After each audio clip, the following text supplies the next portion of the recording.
Hey, can you hear Ooh, me? I like the sound of your voice. Nice. Perfect. I mean, your face is nice, but whenever it's complimented with your voice, it's even better. Oh man. So sweet. Thank you. Absolutely. How you doing, man? Wow. Oh, good, man. Super good. Yeah. Really, Great. really stoked for this. Yeah, me too. I'm a little, it's taken me a while to get my shit together to actually make this happen, but I'm glad that we did. Yeah, man. Cool. Yeah, when we started when you reached out or whatever a couple months ago, I was like, "Oh man, no way." And just I'm stoked that it's happening. Oh, yeah, me too. I'm a fan. Oh, thanks, buddy. I appreciate that. I'm a fan too. Yeah. Yeah. I've Oh, been following cool. you for a while and I'm excited to have you on the show for sure. Cheers. Sweet. Cheers, man. What you drinking right now? Cafe. Cafe. Oh, nice. I'm drinking tea out of my wifey mug. Mine's boring and plain. I also have the backup in case, in case we get really thirsty out here. Oh my gosh. Are you trying to like put some weight on before the Tour Divide or what? I'm not really trying to put weight on, but I drink a lot of milk. It works well for me, so That's so weird. I don't know how many people just like drink milk like just straight up milk. Like I cannot remember the last time I just had like a glass of milk. I'll drink it with like a really. peanut butter sandwich or with cereal or something, but not just like, oh, Oh I'm my just gonna gosh. drink a glass of milk. Dude, it's so funny. It's like it's what I'm always craving. It is Interesting. kind of weird. It is kind of weird. I know it's weird. But like honestly, I'm going through like a half gallon most days, which What are is you drinking? it's Almond milk? no, just a whole milk, Just whole cow's milk? milk. What do you Yeah. have any idea what you think is in milk that your body is craving so much? Or is Oh it just yeah. like you like the taste?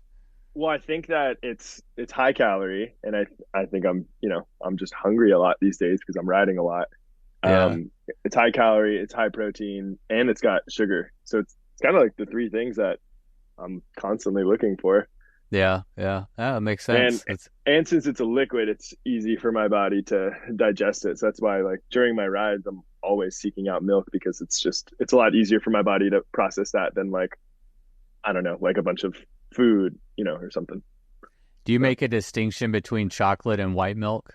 yeah, I do. I used to be all about chocolate milk, but there's so much sugar in it, and regular milk already has a ton of sugar. So I've kind of transitioned away from the chocolate milk, and I just for the OG milk, the Oh, white stuff. wow.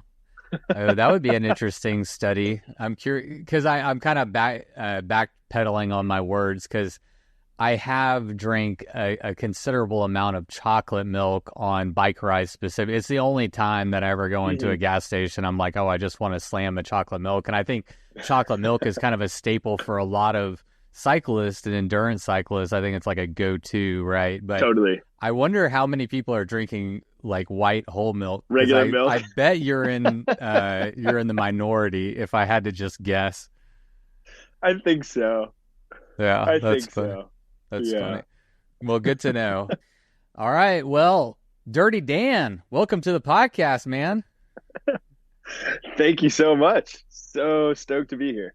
Yeah, man, I'm really excited to talk to you. It's been a long time coming. We've been chatting about doing this for a while, and it took me a while to get my shit together and actually make the connection and make this happen. But yeah, I've been following you for a long time. I really enjoy, yeah, just enjoy following you on social media, man. You always have like a smile on your face, and you're always going on like amazing and epic adventures.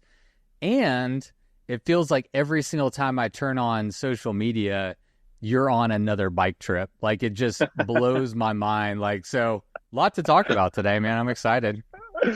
Oh, cool. Yeah, it's been So, a lot of adventure recently for sure. yeah, you have been a busy boy. I'm curious though, real quick. Do you go by Daniel or Dan? Nowadays it's mostly Dan, although all forms of Daniel work for me. Great. Including Dirty Dan, I assume. Dirty Dan, Dan, Danny, whatever. They all work. And How do you pronounce your middle name? Where does that come from? So it's Bijan, Hmm. kind of like the mustard, Bijan, but with a B. And it's Iranian. So my mom's from Iran and blessed me with a wonderful Iranian middle name. Beautiful. And Yeah, did you grow up in the States? I think you're out in California. exactly. Yeah, I grew up in Los Angeles. I live in Santa Barbara now, but yeah, I spent my entire childhood growing up in LA. Yeah, sick. Well, like I said, man, you've been busy. I mean, you sent me your kind of your resume, your cycling resume, and you got kicked off about 7 years ago. And I mean, it's just like a really dense list in a good way of like you've just been everywhere, you've done it all. And I think instead of listing out everything that you've done, I want to just focus on 2024 because like you have had, I mean, we're at the end of May now, but you have done a lot in 2024. So just 2024 alone, you did Baja Divide, then you did, and help me pronounce this, Transcordilleras. Close. It's Transcordilleras. I wasn't that close, but thanks for being nice to me. Yeah, Say it one more time. Transcordilleras. So it's like the two L's. Transcordilleras. The two L's become like a Y sound. I know they do. I'm trying to learn Spanish, and I have a mental block whenever it comes to like learning another language. And Oh my yeah. girlfriend's gonna give me shit for messing that one up again. But Transcordilleras race. So you did that, and Yeah. then you bike. That's in Colombia. You also did a lot of bike touring while in Colombia. Then you Hmm. did a double Everest. Then you did Stagecoach 400, Tour de Los Padres, race across Arizona, and you're about to head out on the Tour Divide in 8 days. So, I mean, you've been busy, man. It's freaking insane. Yeah, I guess when you put it like that, it sounds like I've been riding quite a bit. That's what I'm saying. My Like, it's mind, like, go ahead. yeah. This morning I was like, man, I think I need to like do a little bit more riding right now because the Tour Divide is coming up so soon. But yeah, I guess I've been riding a lot. So Yeah, maybe, maybe not. I don't know. We're gonna find yeah. out. But like I said, it feels like every single time I turn on social media, especially this year, well, ever since like Tour Divide last year, it just seems like it's just been one thing after another. And so I'm always interested to know like what you do for a living, what people do for a living that allows for this type of lifestyle and this much travel, because obviously most people aren't able to get away this much. So what are you doing that allows for you to be able to do this? Absolutely. Yeah. So starting in 2017, which is when I kind of started this lifestyle of doing longer bike trips and just pretty much getting into a lot of these kinds of adventures, I started a lifestyle that was pretty focused on seasonal jobs, seasonal work. The way that looks for me right now is from July 1st, so pretty much the day I get back, hopefully, from the Tour Divide, until December, I work on scuba dive boats here in Santa Barbara. So we have two live aboard boats, and we take people on all sorts of adventures out at the Channel Islands National Park. It's an amazing job, and I'm super grateful for it. And it's 7 days a week, pretty full on. Like we're living on the boats, constantly running trips for about 6 months, and that is, I would say, the bulk of what allows me to live this lifestyle. Where I then work those 6 months and then take about a month or two off and go travel on my bike, and then I come back and I also work at a bike shop here in town, which is my job currently. So I'm kind of constantly swapping from seasonal adventure focused jobs, then going on my own adventures, and then coming back to the bike shop. And that's kind of been the cycle for maybe 3 years now with this exact setup, um, Fun. which definitely works for me. It's not a glamorous lifestyle, and I know that sometimes with social media, it's kind of like, oh, obviously I'm showcasing the stuff that's, you know, traveling and this and that, but there's other parts to that kind of lifestyle, instability and you know, I've the amount of times where I've had to like pack up all my belongings and find a new home and find a new community and all that kind of stuff, that's all part of it as well. But if you can get by with all those things, then yeah, the lifestyle is can be pretty can cater to adventure pretty well. So that's what I've been doing. Yeah. I think that, man, I'm really glad you kind of shed a little bit of light on that, because you're right. I think that we can be lulled into thinking that Dan or anybody that's out there adventuring and traveling by bike is just living this, like, I don't know, lavish and exciting lifestyle. And we often overlook what it takes, like on a day-to-day basis, what kind of sacrifices that you're making to be able to do what you're doing. And I'm curious, like, we just had Alyssa Bell on the podcast. She was my last episode, and she had like she was like very established in her career and married, and then, she got the bug to start traveling. So she actually quit her job and started solo traveling all over the world. And with the idea that maybe she'll go back to corporate America, but the whole idea being like, maximize the time that you have kind of when you're young, and adventure while you can. And then, later in life, maybe settle more into a career. So for you personally, like, is this a lifestyle that you hope to maintain for a long period of time? Do you see yourself going into quote unquote corporate America, or what does that trajectory look like for you? Totally, yeah. I don't see myself going into corporate America. I kind of tried that lifestyle very briefly. I got my degree in math and statistics in college, and Oh so shit. I did have a brief period where I was with a wealth management firm. A lot of people don't know that about me. That's cool. And I tried that out. That was in New York City, and it was miserable for me. I was like dressing in a suit every day and, going to the office and looking at a computer screen a ton. And it was pretty clear to me right away that that was not a lifestyle that worked for me. So I don't think I can go back into a job quite like that in, corporate America. But yeah, I mean, my goal is, as of right now, to make this lifestyle that I'm living sustainable. I think that right now it's just about working out for me, but I am hoping to figure out a way to make it more, yeah, more stable and more sustainable, because I truly love it. And I think that this lifestyle that I'm living right now is one that really makes me appreciate life, and it makes me feel really alive and challenged, and I feel like I'm growing in a lot of ways and stuff like that. So I want to continue doing that. Um, Whether or not it's going to be with this seasonal situation, that I'm not sure about. Yeah. But one way or another, I'd love to live a lifestyle where I'm still riding my bike, going on these kinds of adventures, but making it more sustainable somehow. I mean, we're seeing a huge emergence in, what you're doing, what anyone listening to this podcast is doing or interested in, which is bike packing and bike pack racing. And I mean, this sector of cycling, I think from like 2018, 2017 is just like exponentially exploded. Do you see an opportunity to potentially like carve out a lifestyle and a career out of riding your bike, or is that adjacent and kind of secondary to that? Yeah, I see it as a possibility, and I'll put it out there. I mean, it's a big dream of mine to make it a reality.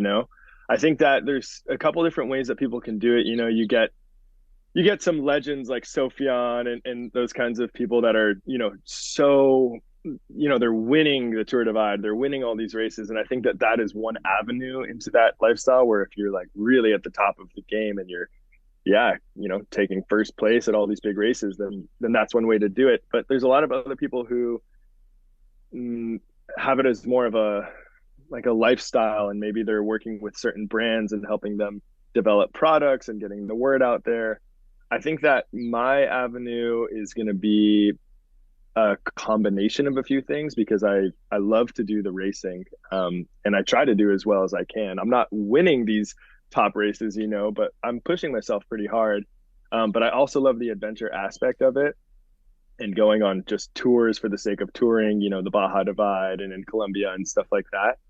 I also love helping other people go bike packing. That's something I've really fallen in love with the last couple of years. Is even today I have a phone call with someone who's a friend of a friend who's going to South America with a bike, and I got connected with them, and I have these kinds of calls with people pretty regularly. I'd say at least once a week, where I'm just helping people get out there, whether it's through gear or route recommendations or just giving people peace of mind that everything's going to be okay, things like that.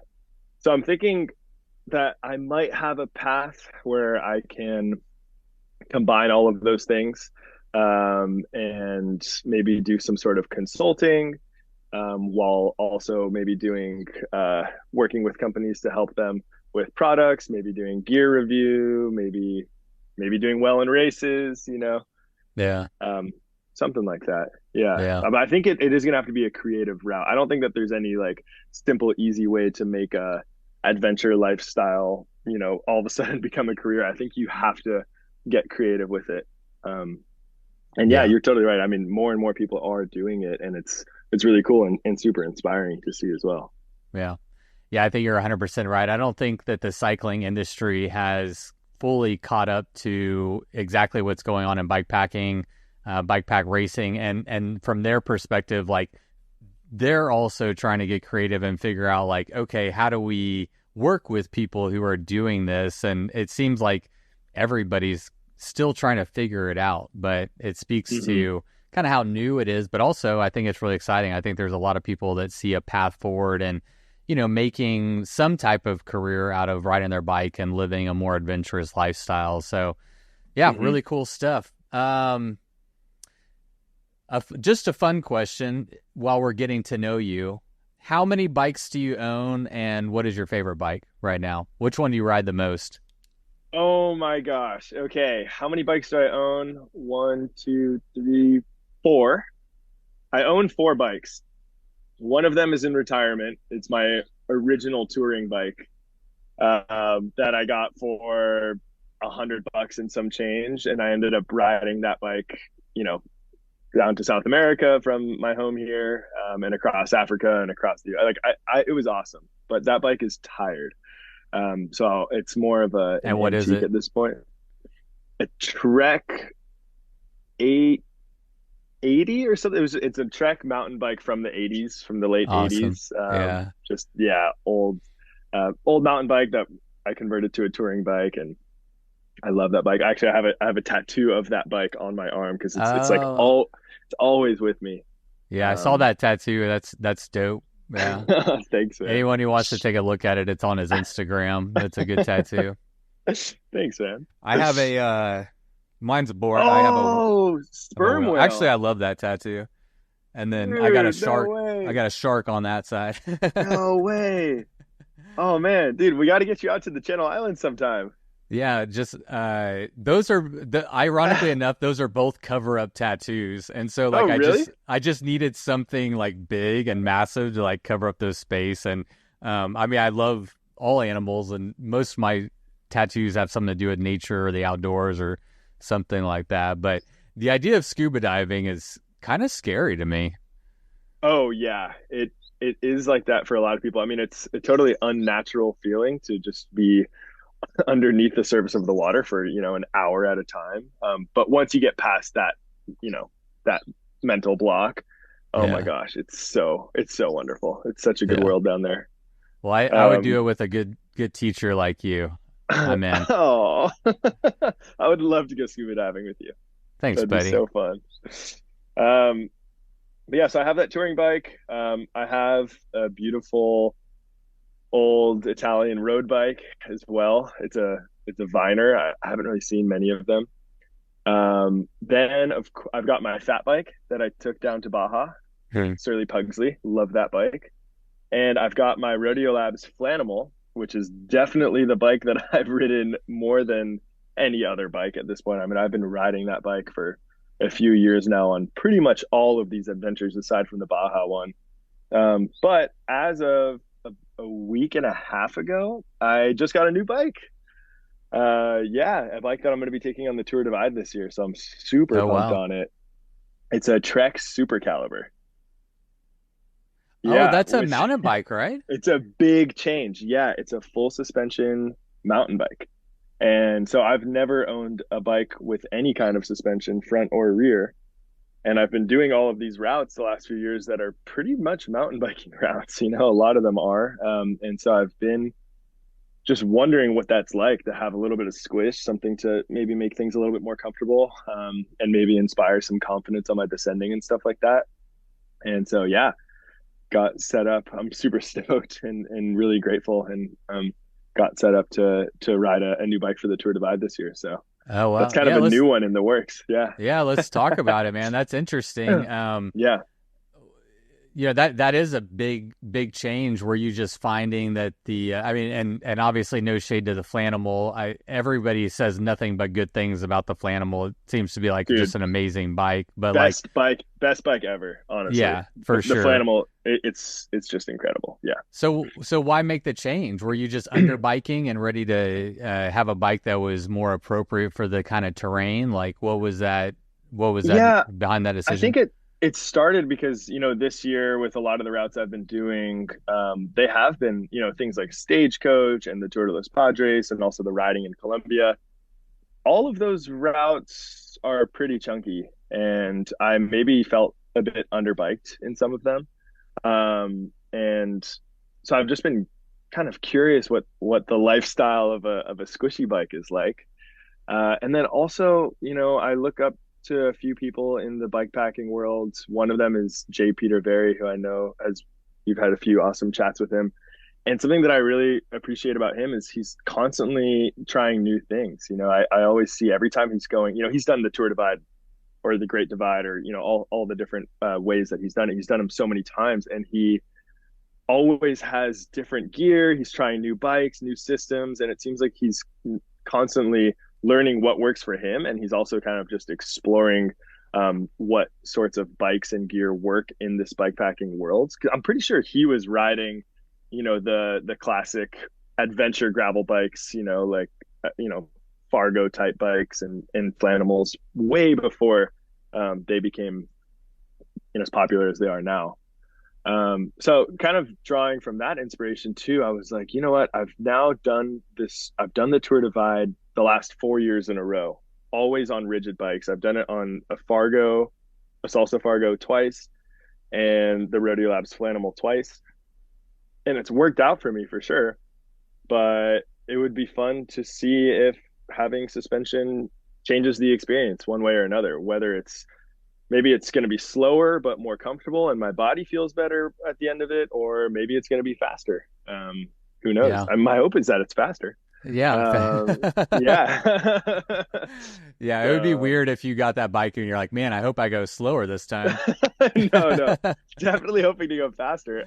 But also I'm also very much aware that the bike is just one component of how something like the Tour Divide goes. A lot of it is the rider, your mental strength and stuff like that, and a bit of luck too, and how weather is. I mean, there's so many factors, and I think that's why I like the Tour Divide so much, and why it brings me back year after year is because there's no monotony. Like it's so exciting, and there's so many variables that come into play every year that it feels like a new experience every time. Yeah, for sure. Well, the other thing, touching on your bikes, it sounds like now you've essentially filled in the gap. So you have a road bike, you have a fat bike, you have a gravel bike that it's more of an adventure, Yeah. different tire sizes, different terrains, and then you add in the full suspension. And so it sounds like now you've just filled into where you have a full quiver of bikes and could take on just Whoa. about anything. Totally. Yes, I have a full quiver. How exciting is that? Yeah. There's Man, watch out world, it's watch out bike world, he's coming. I'm so grateful, man. Yeah. Yeah, that's sick, dude. Cool. Yeah. Well, I want to go back to 2017. You said that was your first bike trip, your first big bike tour, and that was California down to Colombia. But I want to get an insight into how that speaks to you as a person. how old Hmm. were you when you went on that trip in 2017? And like, how did you even like learn about bikepacking and bike touring? You Hmm. know, like, where were you at in your life where you heard about that and you were like, oh, I want to go do that, versus the other 99.9% of the population? Whenever, you and I both talk to people, we ride bikes a long ways, and you talk to people and their eyes just glaze over, and, Right. they're like, oh, I can't even ride out my driveway, or, I would die or whatever. So, like, you know, give us an insight into like what it is about Dan, or who you were, where you're at in your life, where at that age you were like, yes, that's for me. Totally. Yeah. It was a pretty fun introduction into the whole world of bike travel and stuff like that. So in 2017, when I went on that first ride down to Colombia, I was 21 years old. I just graduated college. And right when I was about to graduate college, I had already had that experience in New York that I did not enjoy. And I knew that I needed to go out and do something that felt meaningful to me, and traveling with a purpose is what I was looking for. And it wasn't necessarily going to be with bicycles, but I knew I wanted to go traveling and I wanted to have a purpose, which for me meant fundraising or doing something that would impact the world in a way that was more so than just me going on a vacation, essentially. And right after I graduated, there was a music festival in Oregon that I was looking to volunteer with so that I could get a free entry. And I found this really interesting opportunity of people that were riding their bicycles from San Francisco out to the festival in Oregon as part of a eco-friendly thing. It was kind of weird. But anyways, I joined up with this group and we went riding. It took us about 2 weeks to get from San Francisco to this music festival in Oregon. And during that ride, which was supported, I was just riding a road bike and there was a van that was carrying all our gear and stuff like that. There were a couple people on that ride who were seasoned bike travelers. And I had no idea about that world.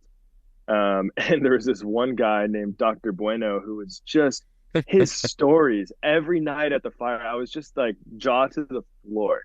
We'd all be kind of talking about our lives and this and that. And then he would just have some outrageous story about how he was being chased by wolves in Russia and this, like just crazy stuff.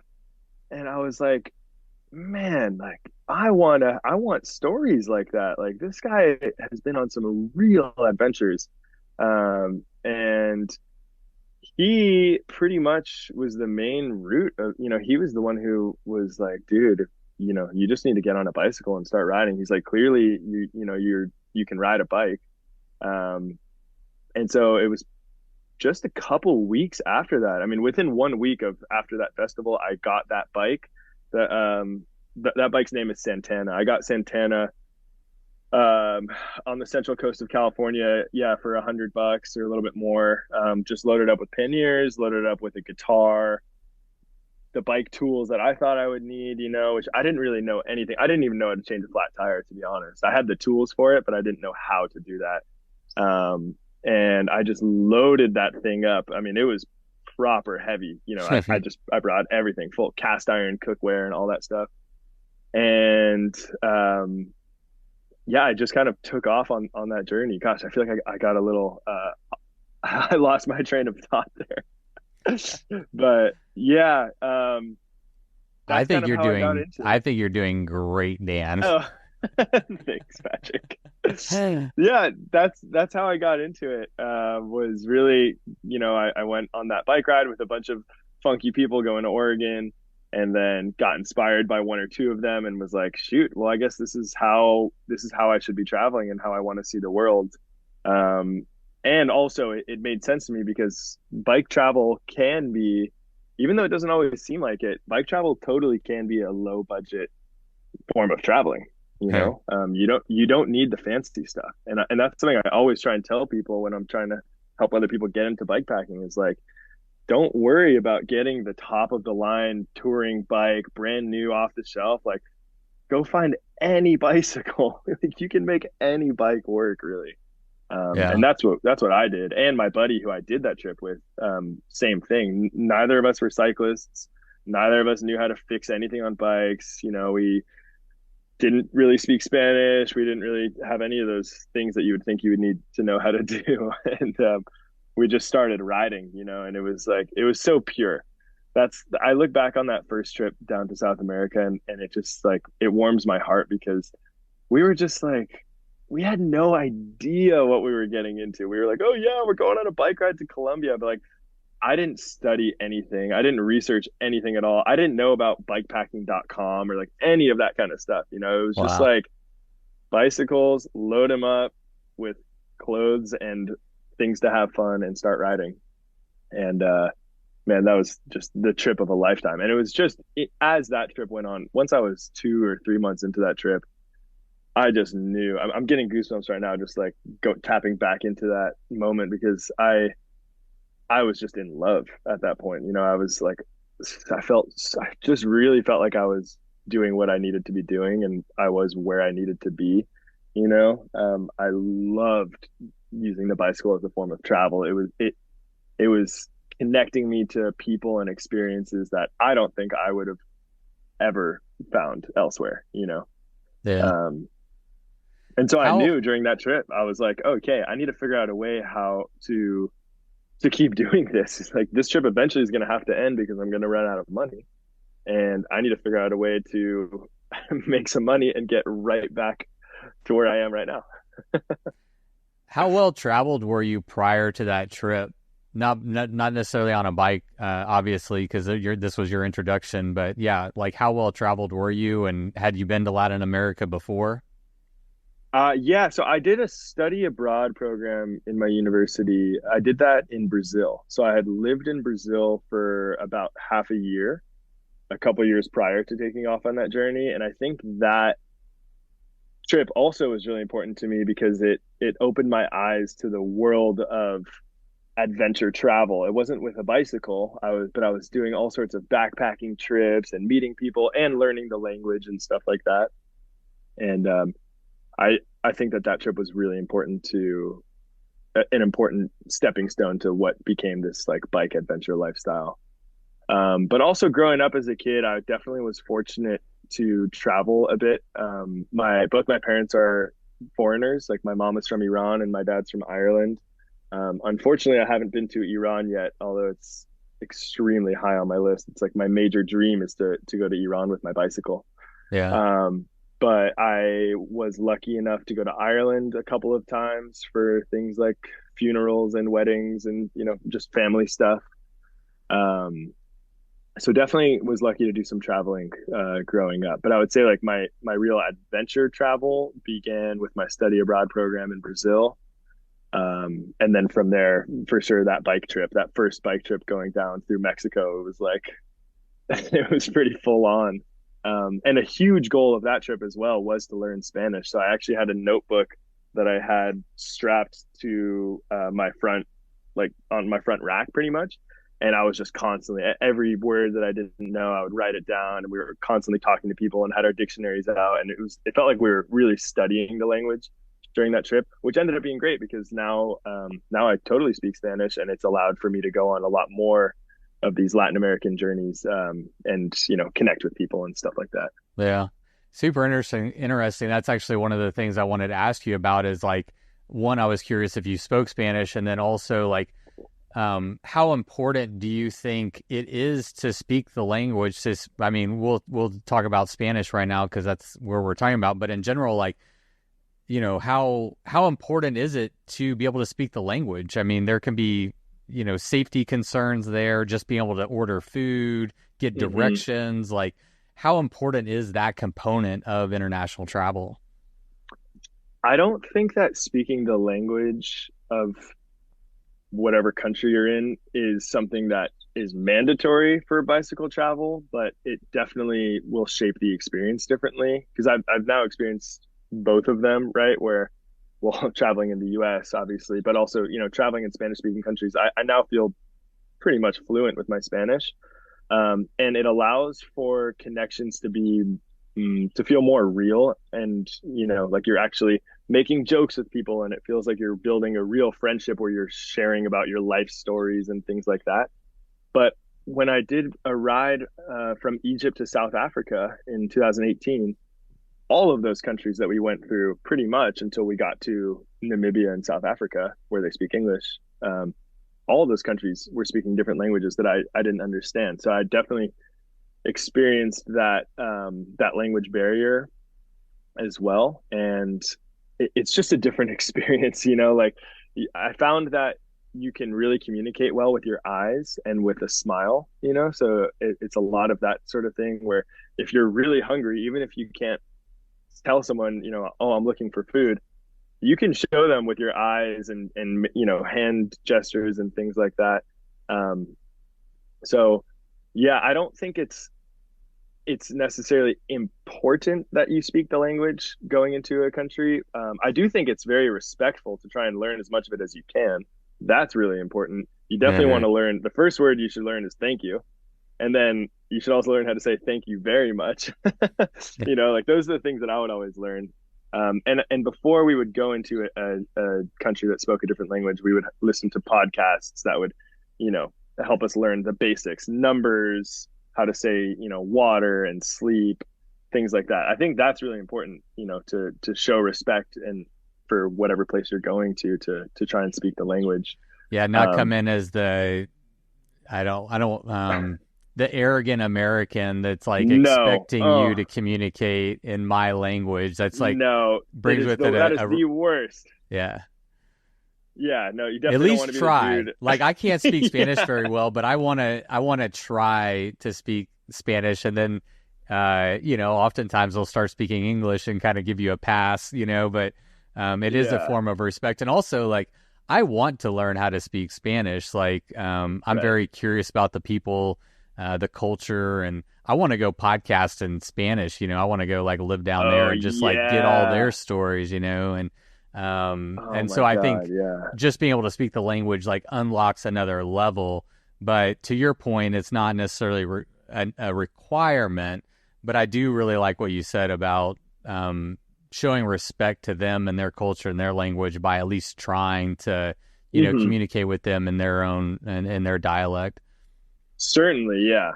And also, I mean, when you go to a country like you're in Ethiopia, right? They're speaking Amharic, and if you're a traveler and you're over there in the countryside and you just attempt to speak their language, it makes people pretty happy, because it's not a very commonly spoken language. So I think it's just also a kind of a cool way to, yeah, show your respect, and make friends, Yeah, that way it as kind of well by endears just, you to them a little. yeah, exactly. Yeah. Yeah. Oh, that's cool. One of the questions I have about that first trip is the Darien Gap. For people who don't know, the Darien Gap is between Panama and Colombia. So Colombia was the end of your journey, but you had to get past the Darien Gap, which is it's a dangerous, I don't know, 100-mile section of little peninsula between those two land masses. Hmm. Um, did you know about the Darien Gap going into that trip? And how did y'all go through it or around it? Like what happened with Yeah. with that? Oh, such a good story with that one. But to answer, did we know about it going into it? No, not at all. I mean, I, I really, I don't recommend this, but I really didn't research anything going into that trip. I just got my bike ready to the degree that I thought it needed to be and pretty much started riding. One really cool part of that trip that's kind of related is on our first day riding south, we were along the coast. Yeah, so we were riding down south, and some guy yelled at us like, "Oh, hey, where you guys headed?" And I was like, "We're going to Colombia." And it was like, and then I thought to myself, I was like, "Whoa, are we really going to Colombia? Like that's just kind of a random thing that we've decided." And then I was thinking more about it, and I was like, "Man, I think that means we're gonna have to cross the Panama Canal, right? Like that's on the way to Colombia." And then 5 months later, we showed up at the Panama Canal and we're crossing it. And it was like this whole full circle moment, full body goosebumps, crying, screaming, like crossing the Panama Canal. And that was really an important like milestone of that journey. And getting to the Darien Gap, it was like, yeah, another one of those, it's like an iconic part of that journey, right? It's like, how do you cross the Darien Gap? We started hearing about it more and more once we got closer to it. Um, so we didn't want to take, a lot of people take a flight from Panama City to Cartagena, or you can take like a big sailboat sort of thing that goes from the coast of Panama to Cartagena. We did not want to do that option. It was a little bit more expensive, and we were thinking like, oh, let's just try and cross the Darien Gap. Like, why not? So we rode to the very end of the highway, which ends in this really small town called Yavisa, and that's where the Darien Gap starts. And we spent a couple days there, um, kind of exploring the area and seeing how feasible is it for us to cross this jungle with our bikes. Obviously, we can't ride there, so we'd have to hike. We started talking to some potential guides and stuff like that. Ended up being really hard logistically, and we would have had to had a whole bunch of people helping us carrying gear and stuff like that, and it wasn't the vibe. So we turned around and went back out to the coastline, and there's a really interesting area in between Panama and Colombia along the coast that's called the Cunayala Comarca. And the Cunayala is a territory, I hope I'm using the right term, but it's like a territory that is technically within Panama, but they also have their own culture, their own language, and kind of a little bit of independence from Panama as well. And we went to that area, the Cunayala, and over the course of a couple of weeks, we were just waiting for small fishing boats, pretty much, to take us from one village to the next. And Oh, it was really exciting, because, well, the language barrier, we had been speaking Spanish this whole time, and then all of a sudden now we're in a place where they don't even speak Spanish. So it was like back to that communicating with your eyes, and oh my God, the experiences there were just absolutely unreal. I mean, that was, I think, the most like removed from like society, I guess, or like modern Western civilization type stuff that I've ever been in. There it was just a really natural form of living. They were happy. They were living off the land, growing almost all of their food. And yeah, it was a really, really cool experience that took a couple of weeks.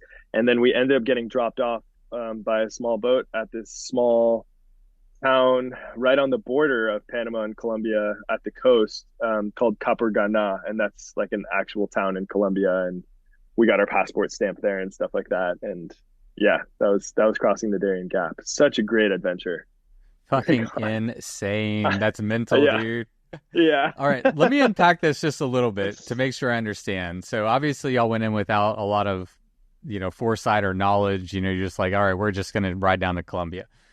So when you got to the Darien Gap, and you were just like, you would take a boat, go to this village, and then you were just hoping that there was somebody else that would take you to the next one, and so on.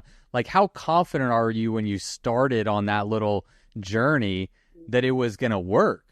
We knew it was going to work because the starting off point, we were talking to this guy. I wish his little village was called Karti Sugdub. And he was certain of it because the fishing is just really, it's super popular there. I mean, it's what they're doing. So there's a lot of interaction from one village to the next. And yeah, we were going on these fishing boats, but they were also, transporting like goods from one village to the next. So the boats operate out there. But they're really small boats, and us and our bikes were taking a total beating on those things because small boat in big ocean. I mean, we were just slamming. Our bikes were soaked in salt water, like all day. But we were certain that as long as we didn't have a time crunch, that it would work out because these boats are going from one village to the next. Okay. So we had that peace of mind. We knew we weren't going to all of a sudden be in the middle of all that and then kind of just be out of luck or whatever. It's still Um, so crazy because, I mean, you again, you don't speak the language, so you're going to get into a small town on a boat and then have to in some way communicate to the people that you're trying to hop on somebody's boat and go to the next one. You know what I mean? Like Yeah. that's wild, man. That's like so Oh, fucking out there. it was out there. That was the most adventurous part of that whole journey, without a doubt. Like Yeah. no question. Yeah. We could probably do a whole podcast just The on like that 2 week the section, like right Kunayala. there. Yeah, man. Yeah. And it's just so gorgeous over there too, just jungle. It's like where the jungle meets the tropical waters, and it was just so full of life and coconuts everywhere and just really kind people. I mean, and that's something that, that's just such a that's all of these bike trips. That's the common ground, is that people are so kind, like no matter where you are in Latin America, Africa, Kunayala, it's like humans are kind. That's a huge takeaway that I've gotten from all this, and something that keeps me going back for more is like just seeing the beauty in the world, and yeah, how kind people are. I really love that.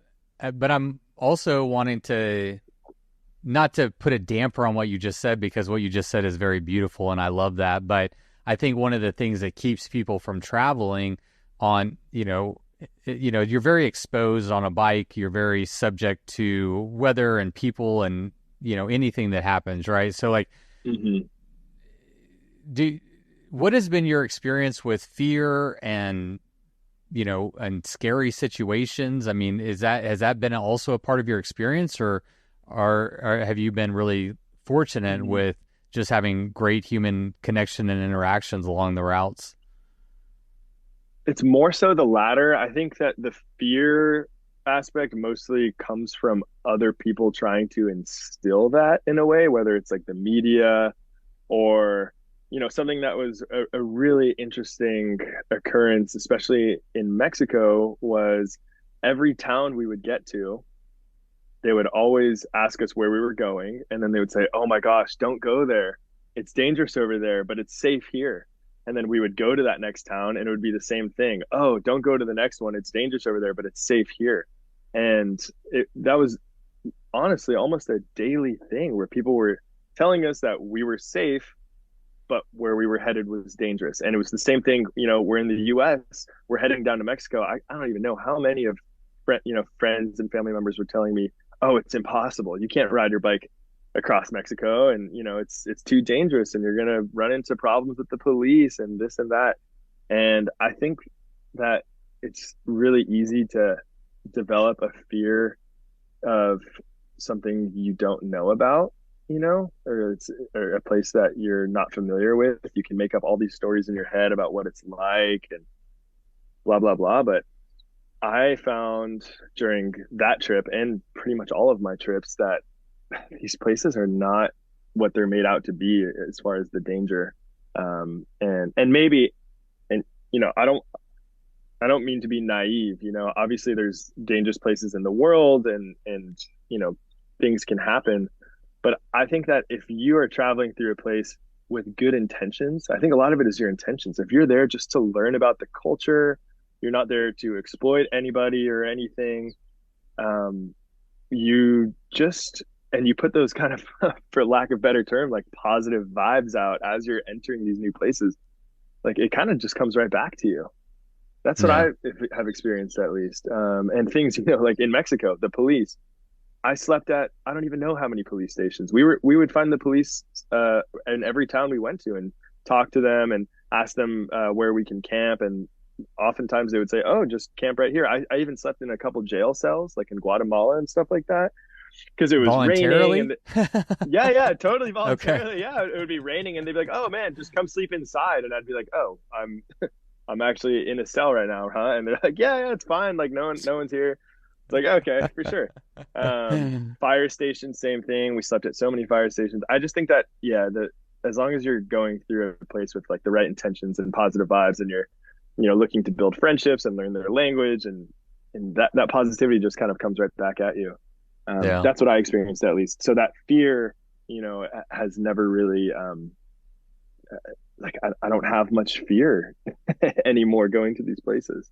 Yeah. Um, yeah, sketchy Yeah. situations. I mean, the Yeah. sketchiest stuff for me has always just been like traffic related, like cars are by far the most dangerous part of any of these trips, and that's why I'm really grateful to have now tapped into this off-road touring lifestyle with more like what I guess would be called bike packing, where you're on roads that are less traveled and you're on the dirt, and so you're not riding on highways, which is what we were doing on that first trip. We were pretty much riding on highways the whole time.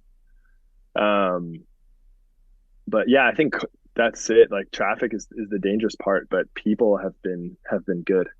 Yeah. Yeah, I've had very positive experiences in Latin America. I did get was involved in like a armed robbery type thing or an attempt in El Salvador. But like No. it was like an old drunk guy. It was a really weird situation. The guy was like waving his gun like and waving his gun around, not pointing it at me, but clearly drunk and like it's a long story, but I engaged with him as a way to like put myself between me and my girlfriend so like she could get away, and I didn't know it was like a split second thing, and I went up to him and he said give me your money, but I didn't really No. understand him. And listen to what I said, Dan. You're gonna love this. So my Spanish isn't very good, and I was like nervous because it was like a real life situation. I said to him, "No habla inglés." No. Which No is way. hilarious. I actually have this on GoPro. I just happen to have my GoPro on, and so like I have the whole interaction on GoPro, and so I could like listen No. to it back.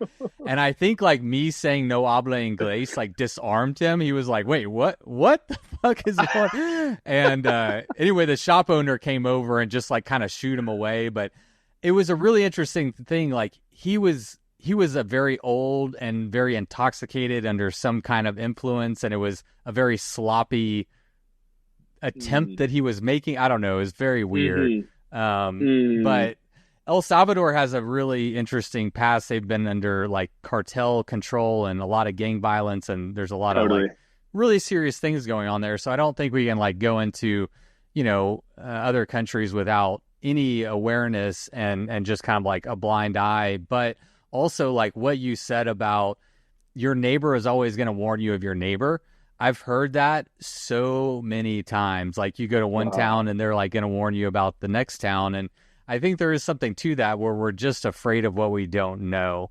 Hmm. But by and large, my experiences have been extremely good. And I haven't Right. had any experiences that would deter me from like, specifically traveling to Latin America. If anything, like Right. I'm turned up to 11. I'm ready. Like, let's go Let's tomorrow. go. Let's go. Love it. Yeah. Super cool. So you said that first trip, along with your two first and longest, or your two first long international trips, were what did you write? Were the foundation of why you ride bikes for the raw and pure adventure of what bikes can provide. Can you unpack that succinctly? Like Totally. what was it? What is it exactly that you took away and still informs like you are still traveling by bike, like you're still doing this. So what Yeah. spoke to you about those trips? Right. I mean, what comes to mind for me is that, me and my buddy Quincy, who I did the first ride with, and then myself, Quincy, and Byron, we did the Africa ride with. Um, when we all get together, we can just off of our memory recount every single day from those trips, where we woke up, what the riding was like that day, where we slept, what we had for dinner, where we woke up, and day by day. And we've gone through those trips just off memory. And these are like 6 month trips. And we're remembering every single day of them. And, if you asked me, what I did last month on a certain day, I probably wouldn't remember, and I think that that's kind of just telling of what those trips are like. It's the experiences you're getting on a day-to-day basis are just so impactful and special and exciting, and it's kind of addicting, right? I mean, it's a really positive feeling to feel challenged and like you're learning and you're, eating new things and meeting new people and all that kind of stuff. And I think that that's just kind of the nature of what these long bike rides are, is there's just these experiences that are just memorable, back to back to back. And it feels like you're just maximizing the potential of life, like we all have a finite amount of time living here, and making the most of every day is important. And I think that when you're on a bike tour, that's just the default, is you're making the most of the day because it's so adventurous. Um, yeah, and I think that's what I seek. That's that feeling I seek is I'm looking for bike. Like I love bicycles, and especially now, like I've gotten a lot more into bikes themselves, and I'm like a little more nerdy about them and whatever. But ultimately, what I seek is that feeling that the bicycle brings you and the memories that the bicycle helps you make that are, they just feel like worthy of living. It's like I want to go and ride my bike and experience something that, I'll remember the way I felt and the way the food tasted 10 years later, you know? Um, yeah, I don't know if No, that makes sense. I Yeah. think it's great. I mean, it's sticky, and what the thing that like I think about is, and I'm curious to get your take on this is like, I think there's something about immersing yourself in a completely different culture where you don't know the language, the food, the traffic patterns, how cell phones work, like Hmm. everything.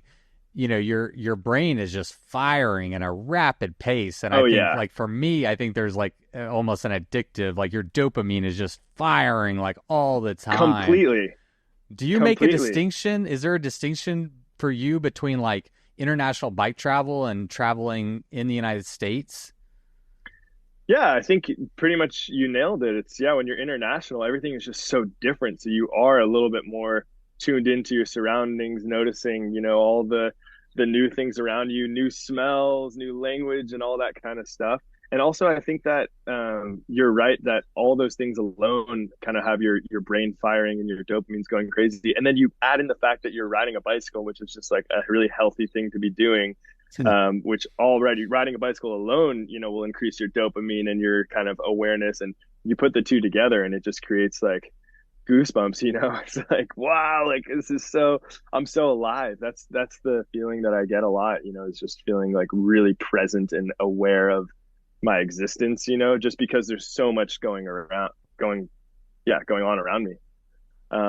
And I think that as far as international versus traveling within the US, yeah, it's totally different. When I'm traveling internationally on a bike, I feel more like a student where I'm really focusing on learning culture and learning language and those kinds of things.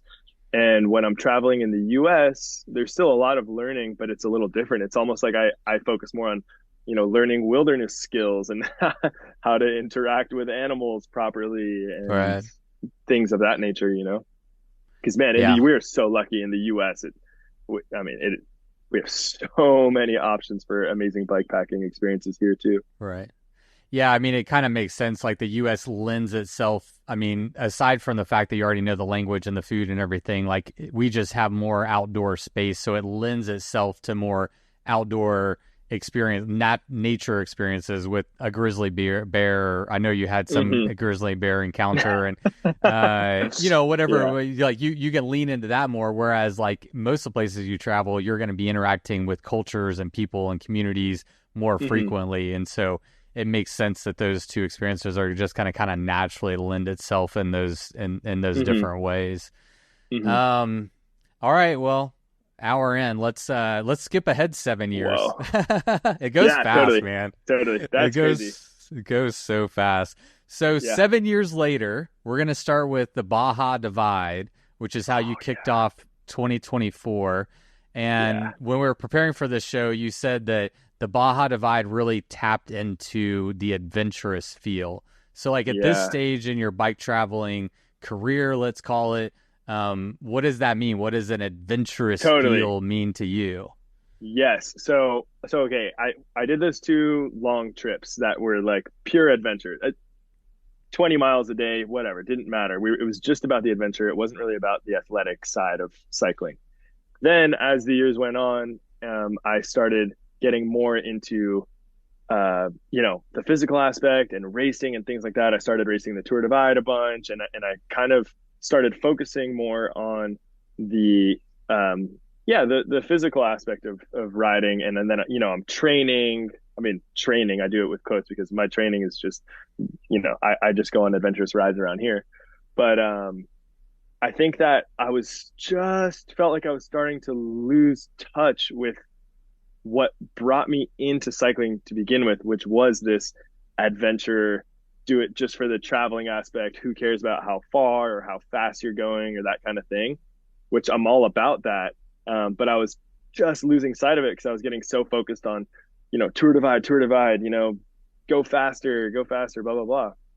So then the Baja Divide, I set an intention beforehand. I was like, I just want to go on this trip solo and not focus at all about how fast I'm going or how long my distances are daily, any of that kind of stuff. And I just want to go back to being a student of the area that I'm traveling through and just ride in whatever manner feels right. If I feel like doing a 10-mile day or taking a rest day, then that's great. And if I feel like doing a 200-mile day, then that's great. It's just whatever I'm feeling.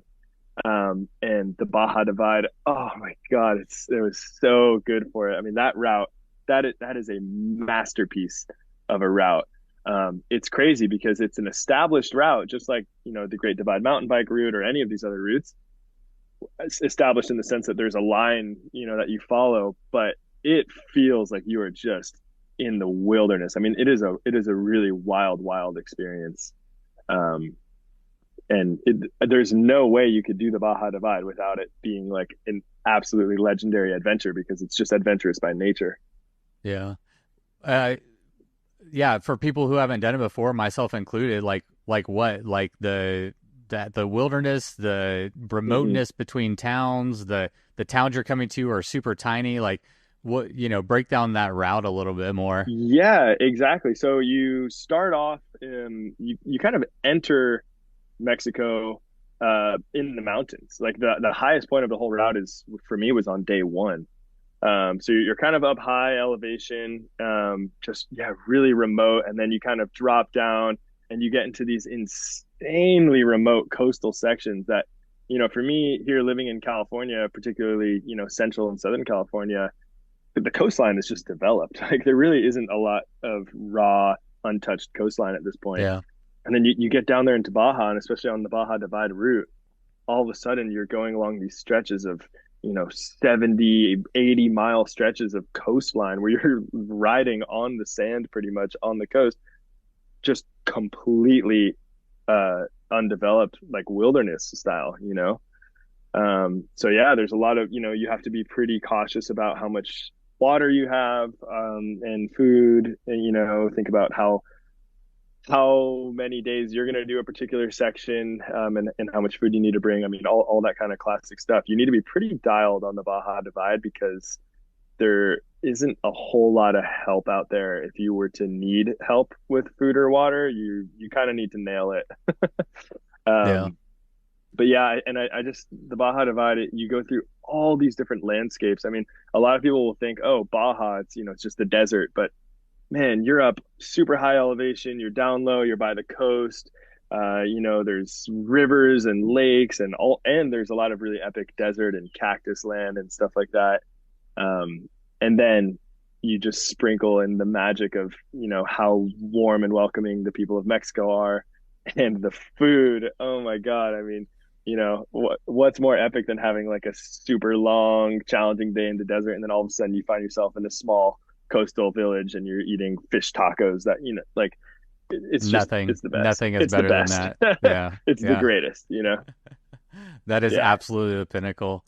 Yeah. It's on that. Like I said, I've been following you for a while, and I've enjoyed following your journey just on social media. But there was something about that Baja Divide that really captured my personal interest, and that's when I was like, "Oh, I want to get this guy on the podcast." And I think what it was is like you had an infectious excitement and energy, and you just seemed always like super happy on the Baja Divide. And I think like in general, that's kind of your MO to bike travel. It, is that just all Instagram, or are you really having that good of a time? Oh, I was having that good of a time for sure. I've definitely also have moments that aren't like that, and maybe I'm just not sharing them as much. And maybe I should be. I mean, the thing about, especially a solo trip on a place like the Baja Divide, on the Baja Divide, you're not really getting distracted by other people. You're just alone, right? So I would Hey. be riding for 10 to 12 hours, just in my own thoughts. And me- certainly I go to dark places in my head, um, and try and work through things, but it doesn't always work out. Like sometimes I just do get sad and negative. But then I don't know really what it is, but there's always just something that will kind of snap me out of it. And I think that it's the comparison of like maybe some lower thoughts, some negative thoughts that all of a sudden you're like, wow, this is amazing. Like I've been hungry for 4 hours and I just found a date palm tree in the middle of the desert and now I'm eating dates, like plentiful dates. And it's just like such an extremely positive experience. And I think that those are the moments that I tend to focus on. And also those are the moments that are easier to share. I'd say that I am generally a pretty happy and stoked person. But it's not like I don't, I'm real as well and definitely deal with challenges just like Yeah. everybody, you know. I think we all struggle to put our hardships on the internet, and I think that could be for a variety of reasons, but like for me, like internally, it's like, I chose to be here and nobody wants to hear me complain about it. You know what I'm saying? It's like Exactly. nobody made me Exactly. go and do this. So like, I don't want to share You're that. there by Oh, choice. yeah, Yeah, yeah. totally. And I think, yeah, I mean, and I'll share, if I'm having a bike problem, I'll share that. That's easy to share if it's a bike problem or this and that. But it's like, oh, do I really want to just put out there on my social media, like, oh, yeah, hey, I'm like, dealing with a really challenging relationship thing or whatever it may be, that's like actually making you sad. That's not really related to bikes at all. It's like, that's my journal. That's not my Instagram, Yeah. you know?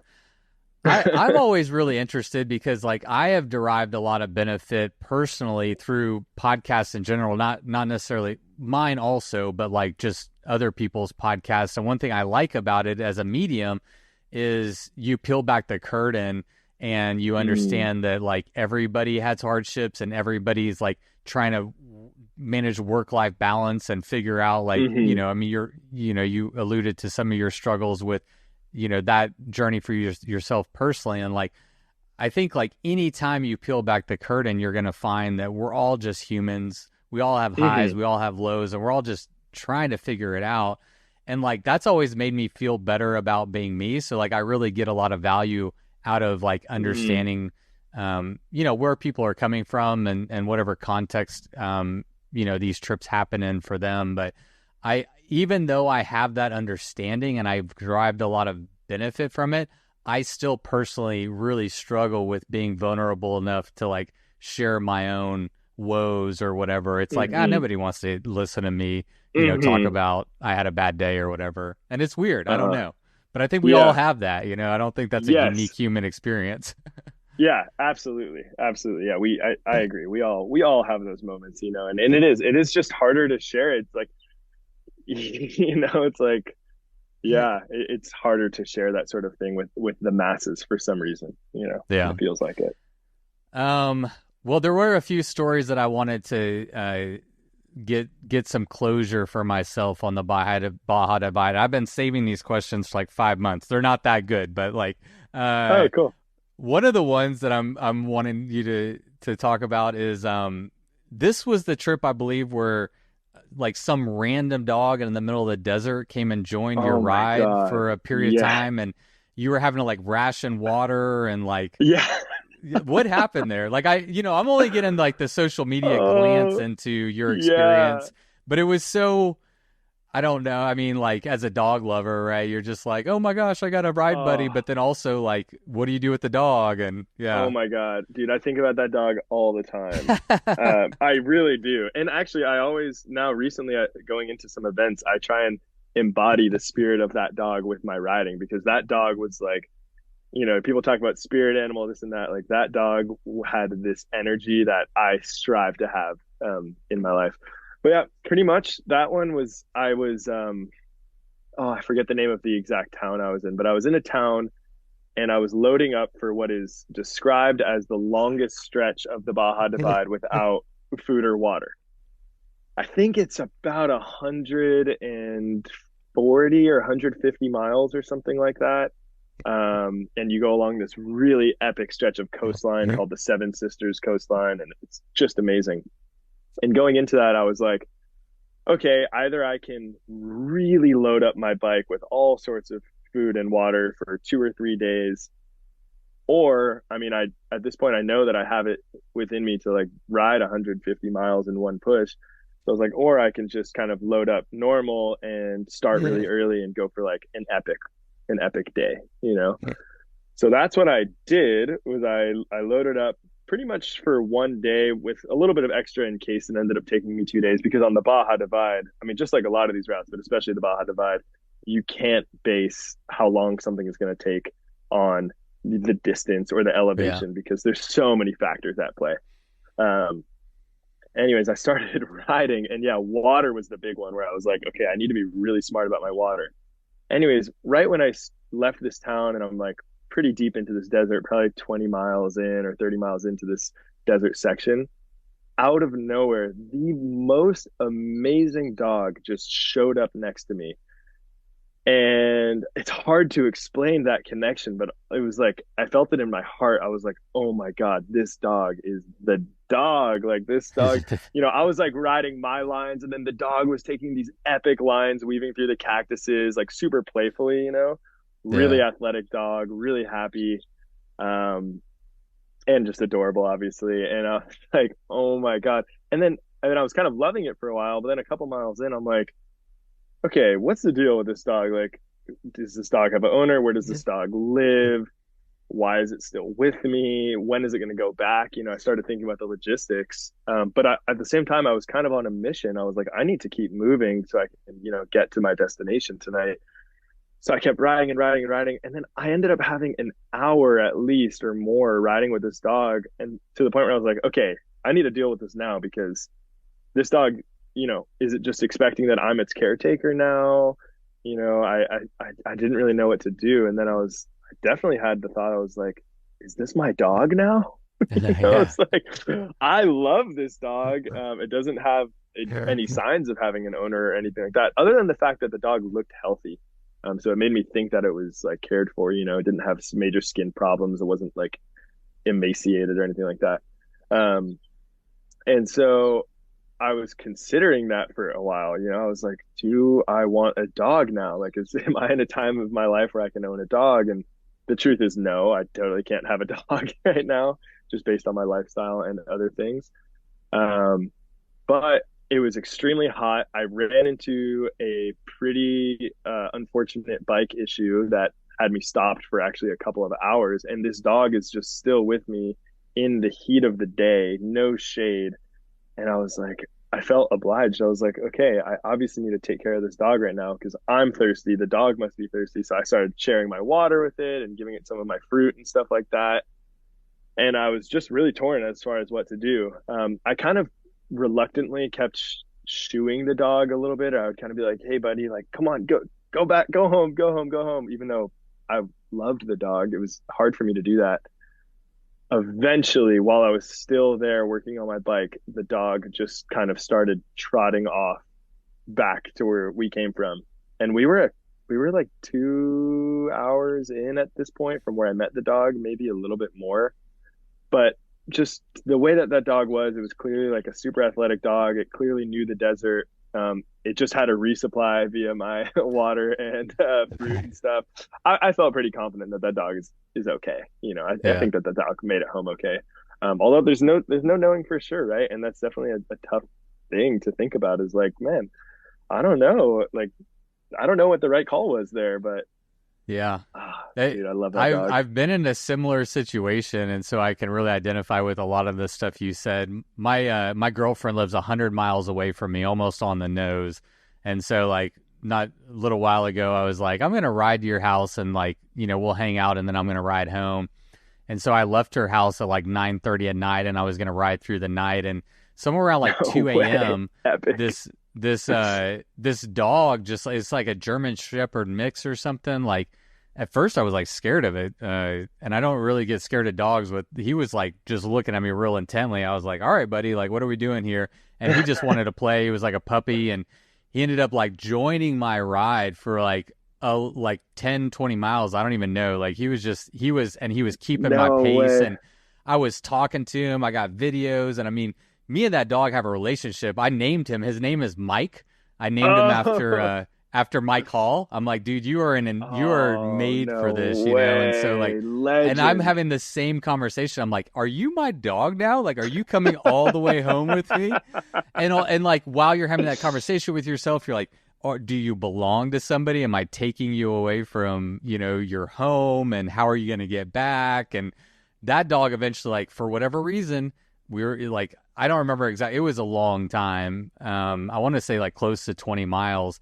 Eventually, he just like turned around and went home. Mm, And I guess they yeah, have like a sense for, what their range is and what they feel I think comfortable with, you so. know? I think so. I think that dogs are so smart, and you might think like, oh, this dog is, just following me and chasing me and not really thinking about anything else. But I think that they're pretty aware of, where they're coming from and how, what they need to make it back to where they're coming from. So just like in your situation and mine, I think that the dogs just eventually were like, okay, it's time for me to go home now, sort of thing. Yeah. And Yeah. and they're good at that, They're dogs. I think both of our dogs are fine. I think both of them Yeah, are they're fine. good. Yeah, yeah, Oh, yeah. dude, Mike sounds like a legend. He was a I legend. I'll send love you a it. video, man. He was awesome. Oh, cool. I don't think I ever shared that on social media. I'm not very good at sharing on social media. I envy people like you who like are much better at taking people along for the ride. Like I record a bunch of stuff and then like I never share it and I don't know why. I don't know. But Huh, anyway, interesting. um yeah. All right, where do I want to go? I have so many notes and I want to so I have a whole section on Colombia, but Uh-huh. we're gonna make it brief because I really want to get to the Tour Divide. But I'm really curious. Totally. So right after Baja Divide, did you go immediately to Colombia? Dude, what a logistic. So I had set because I had my fat bike on the Baja Divide and I wanted to take my Flanimal to Colombia. So my family lives in LA. So I finished the Baja Divide, immediately got on a bus from La Paz to the border to Tijuana. That's a rough bus ride. That was like a 27-hour nonstop. Like couldn't even leave the bus. I mean, On like a it chicken was pretty bus? it, chicken bus. What's that? That's what they call them. So I Is mean, it? not like was it a Greyhound or was it like a chicken? So they call them chicken buses, where like it's just all the locals and you're crammed in there and there's no Okay. ventilation and It was somewhere in between the two. Like, okay, because Greyhound, I feel like, there's like air conditioning and stuff like that. This one was definitely no air conditioning, but it was a bus, there was like, what, it just wasn't very comfortable. yeah, But anyways, it was cool. I was quite tired at that point. So I slept through most of it, got to Tijuana, made my way to Los Angeles. And then the next day, I had already boxed up the Flanimal before going to Baja. I had boxed it up and set aside the gear I wanted to take on that trip. Like, and I'm not the kind of person that's like very organized, especially like planning things ahead. So it took a lot for me to think, okay, I'm planning this Baja Divide trip, and now I also need to think about this Colombia trip, and blah blah blah blah blah. But I somehow did that. So I finished the Baja Divide, took that bus back, and then the next day got on a flight with my Flanimal to Colombia. So wow, it was a quick turnaround. yeah. And just real quick, I mean, take me through that trip, because like what I think you did is you went to Colombia, toured around Colombia quite a bit, then you race the Transcordelia deer You're gonna fuck get it, dude. You're gonna get it. Transcordelia Transcordilleras. Yeah, Transcordelia. Fuck, I am bad. I have a hard time it's a tough speaking one. English, and That's that's true. It's true. Like I have like this weird like speech impediment where like anyway, it's a whole nother. I have problems, but I have dyslexia, and I think that like all the letters get scrambled around in my brain, and like it okay. makes pronunciation hard because everything's like just bouncing around. But For sure. For anyway, sure. but then you raced this race that I can't pronounce, and then did you tour the race route as well? Yeah. So okay. So I got to Colombia. and then pretty much immediately started that race. Actually, the race was like the Okay. first thing. It was really cool because it's a bike packing race, but it's like it was organized, and like it was the first race I've ever paid for. So it was like a paid event that, so you get a t-shirt and there wasn't really support vehicles, but I think that there was some insurance that I don't know, like it was an organized race. It's not just like Uh-huh. signing up for track leaders for the Tour Divide or whatever. It was like this is a production. There was like media cars and that sort of thing. So that was really cool. And I tried really hard on the race because that's that was my mission. So I was riding through the nights and stuff like that. And then I was realizing, everything I was seeing during the day was just absolutely gorgeous and so cool. And I was kind of bummed to be missing the sections I was riding through in the night because I could tell that they were also beautiful, but I didn't really get to see it. So I finished the race and then toured the same route back to the start pretty much, which was really cool because in that way I got to see all the places that I, missed Yeah. during the night. Um, and I was so grateful for that experience because that route, I mean, it was like, gosh, what was it, like a 650-mile route or 700-mile route, and really mountainous, a lot of climbing, rugged roads. I mean, all those amazing things. And I got to do it twice, which was Yeah. really, really cool. I think Yeah. you're the first person I've heard. I'm sure someone's done that before, but I can't think of anybody else that I know of. And it's one of, I think something that I talk about and other people talk about is like one of the downsides of racing is that one, you're just moving fast through the terrain during the day. So maybe your human connections are a little more brief. But then at night, Hmm. you're missing huge swaths of land. And if you're in like a new Totally. place, you don't want to miss that. So I think Exactly. you found the solution. You just race it and then you go back and you're like, what did I Just do miss? it again. Yeah, Yeah. exactly.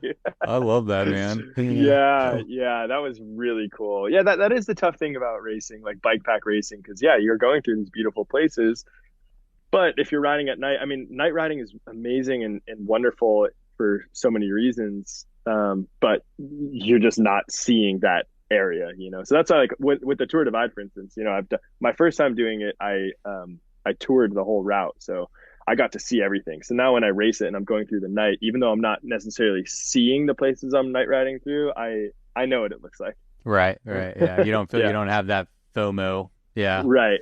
But in Colombia, so I toured that route back to the start, and then I added on some other routes that I was mostly getting from bikepacking.com because, oh my God, what a resource that is. They are so cool. Yeah. That website and everyone who contributes to that website, oh my God, like, thank you. They do a really good thing for the bikepacking community. And so I was just there and I was like, oh yeah, let me check out some routes. And I happened to be in a town that was along one route called the Oboyaka route. And oh my gosh, that route was so cool. So I did that and a couple other things. So yeah, so the Columbia was a race that turned into a tour. Yeah. Um, and it was so good. Yeah, it's my That's hope it. is to go back there. Yeah. All right. So hard question, maybe. Maybe it's easy. Out of all the places in all the countries in Latin America, what's been your favorite so far? I'm asking for personal research here. Hmm. Dude, it's Colombia. Oh It wow. Okay. it is. Yeah. Well, especially in terms of like bicycle travel Sure. Yeah, yeah. because in Colombia you like all of these towns are just connected. You can connect them through pavement if you want, but there's ways to connect all of these mountainous towns on super epic dirt roads. And I think that was really cool. I was blown away. I was like, I can't believe that I haven't been on pavement in the last, week or so, just because you can connect everything on dirt. And the riding is really challenging, which I love. And the food is so good, and there's so much fruit, and the scenery is constantly changing. I mean, in Colombia, you can really easily go from being at 1,000 feet elevation or something like that, and then do like a 7,000 foot climb, and next thing you know, you're like up and you're seeing snow and glacial peaks and stuff like that, and then you drop down and you're like in the hot, humid jungle environment. I mean, it's just like it's so diverse. Yeah. And also Colombia as a country loves cycling. Like cycling is one of their main sports along with soccer. Viva la So Colombia. yeah, exactly. So it's like, as you're riding around, your interactions with people are generally amazing because people are so excited to see you. They're really interested and they, not to generalize, but they love bikes over there. Yeah. So yeah, Yeah. it's a really good country for bike travel. Yeah. One of the questions I was kind of skipping over, but I'm just going to ask it Oh yeah, let's go. for time reasons, not because of any other reason. But how much do you love fruit? This is one of the things that like I've noticed about you is you seem to have like a high affinity for fruit. You've mentioned it several times on the podcast. Like, how much do you love fruit? What does fruit mean to you in your life? Oh my gosh, that is so funny. Dude, I absolutely love fruit. And like with everything that I have, I think it's one of the great joys of life, is like these just amazing things that grow on these trees. They're generally really sweet and refreshing and like all have their distinctive tastes. And it's also fruit can be like a sign of where you are, especially if you're eating like local stuff. It's like, you go down to Colombia and you eat the fruit down there and it's like South American fruit, you're eating different things. And it automatically makes me happy, even just the smell of fruit. Like if I'm having a down day, I can just grab an orange and like scratch the skin of the orange and smell that and like automatically I'm happier, Dude, and if if things don't work out for you in bike pack racing as far as like or bike packing as a career, maybe you should be the spokesperson for fruit because like you're nailing it, man. oh man, I love it. they're just Fruit like bring little you, gems. yeah, fruit just, I mean, you hear like a lot of times people are like, oh man, that brisket was so good or whatever. Like, veggies, like, oh, I just crave fresh veggies. But like, I've just noticed from following you, you're like, you talk about the fruit. The fruit is the Oh thing that like yeah. gets you stoked. Oh, absolutely. Yeah, for Yeah, sure. I love That's it. I that's what love I'm it. seeking. Yep. Give them the fruit. If Pomegranates you're ever gonna especially, give them a my hand favorite. up, you're gonna popularize fruit hand ups. All Oh, right. Let's touch on Race Across America. Did you? I haven't Arizona, listened to it. Arizona. What did I say? You said a race across America, which I will Oh never my do. gosh. Yeah, sorry. That's my brain. Race Across Arizona, which also Hmm. starts with an A. Right. Um, yeah. So did you? I haven't listened to it yet, but did you just record another podcast on that experience? Yeah, I did a podcast with a super cool dude named Derek. We mostly focused on nutrition. His podcast is like it's like a mostly nutrition focused podcast. Oh, cool. Which was really cool because I told him beforehand, I was like, yeah, I'm happy to talk about my nutrition on that race, although I don't think it's gonna like go in line with a lot of the other content you're putting out there with like ultra runners and stuff like that. Because Man. as like bike pack racing nutrition is like hostess products, or like Yeah. gas station resupplies. But yeah, Yeah. I did. I Okay. chatted with him. Yeah. Well, good. Then he probably didn't ask you this question. So you set a new FKT on the race across Arizona.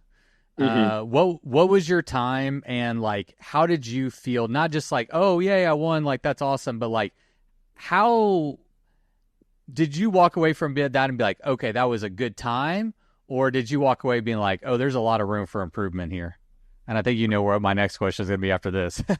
Oh yeah, totally. Yeah. Well, I think it was a combination of the two. I mean, I finished that and I was like, wow, that was freaking epic. Like I couldn't believe how cool that experience was. I mean, there was so much to it.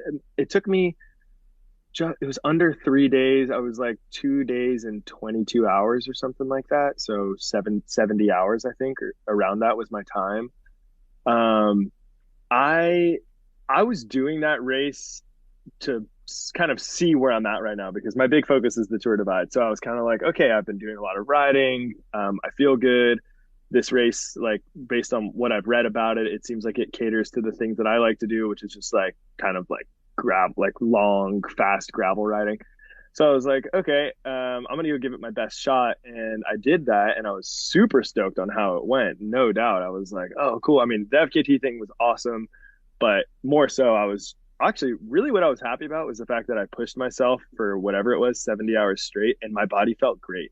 Like no Achilles things, which I deal with sometimes, no knee problems. Like I felt totally fine, and that was a huge takeaway for me.